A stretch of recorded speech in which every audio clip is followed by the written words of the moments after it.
I've never been on a live stream before, so... That's all right. There's nothing wrong with that. We're just chilling, man. Yeah. We are... Decompressing and enjoying some girl time. Because I don't know when I'm going to see you again. So right. we're just enjoying some girl time. I'll be back.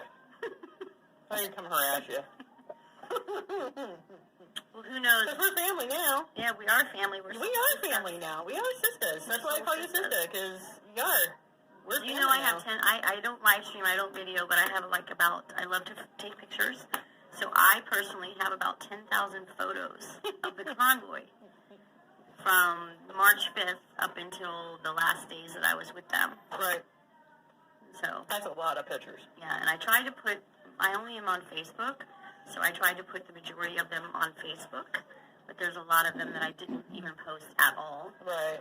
So wouldn't it be cool? I was actually telling a friend of mine the other day, my brother is really good with video. I have no technology skills. Right. I just don't. I get super frustrated. But my brother is really good at it. And, in fact, he took all of our dad's old 5mm black and white film, all the old you slides. Still had that stuff? Oh, yeah. That's we still cool. Yeah, we still have all that stuff. Wow. Yeah, my dad was into, filming, videoing, way back to his Navy days. Right on. So we have all these 5mm footage of our dad when he was on his Navy ship out in Panama and everything. Cool. So my brother made videos. He took all that, the 5mm films, all the old slides, if you remember the old slides. Right.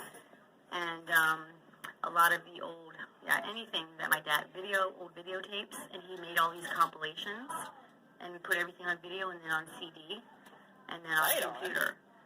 That is really and he cool. added background music to it. Right, so he knows how to do all that stuff. Yeah. Some people just do. I'm not one of those people. He does.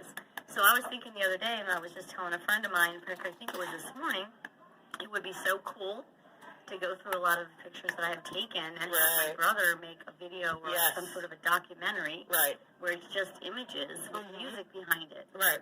That would be cool, actually. And then to publicize that, because what we have been through, the People's Convoy, even though it's gone defunct, and there's a lot of controversial discussion about it now that it's ended, it was a historical movement. It was. It was a monumental historical movement, and in the very beginning, when it started out in Adelanto, California, it was inspired by the Ottawa truckers who protested in Canada and stayed down in Parliament for, 3 weeks? Mm-hmm. And we all know what happened to the Canadians, how the police came in and disbanded them, but they didn't stop fighting. They're still fighting. They're still fighting. They're still fighting. It's not They're not going to give up. We're just different now. Exactly. So, but yes, the Canadian truckers kind of inspired, the first country they inspired was Australia, which was where my brother lives. Right, and they're in such And they're in a really tyrannical state, let me tell you.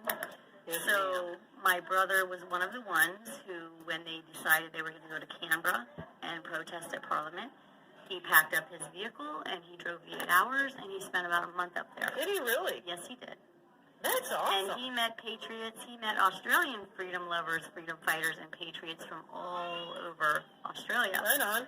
So, that's cool. But before that, he was protesting every single weekend in Melbourne. And he would carry the flags that I had sent to him. Right. And that's how I recognized my brother in the crowds when I would watch the live streams. That is so cool. I would watch Rukshan's live streams from Australia, and I would scan the crowds, looking for, waiting to see the flag, and there would be my brother's flag, plus he played the drum. Right. He'd carry the drum with him, and he'd be banging his drum and have the flag. And I'd be on the live, looking on the live stream, here's my brother, yay! And I'd snapping pictures, taking screenshots. So I was able to record his historical moments in Australia as well. That's cool. But anyway, so that's kind of what sparked everything for me.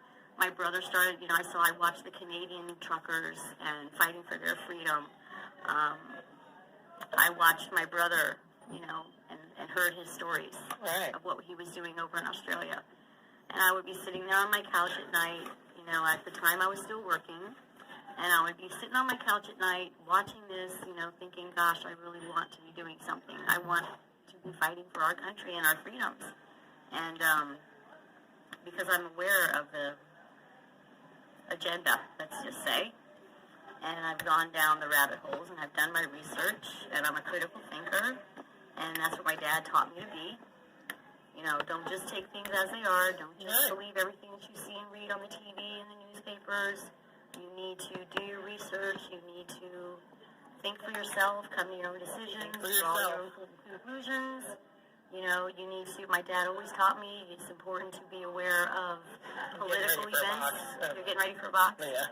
Yeah, my dad always taught me it's important, you know, to be aware of what's going on globally in the world, because everything that happens globally affects us here in the United States. Right.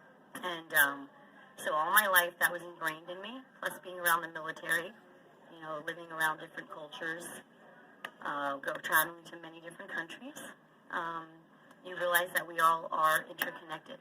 We are one huge family, you know, humanity. And so freedom is important to everyone, no matter where you live, regardless. And